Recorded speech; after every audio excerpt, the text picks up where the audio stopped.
Ensure your steering wheel is aligned straight.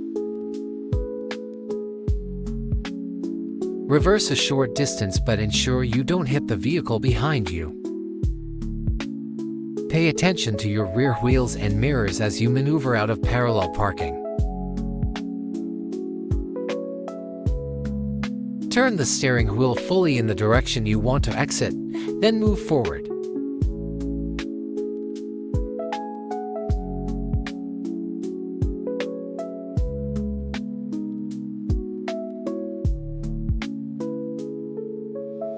If there's not enough space to exit, turn the steering wheel fully in the correct direction and reverse a short distance.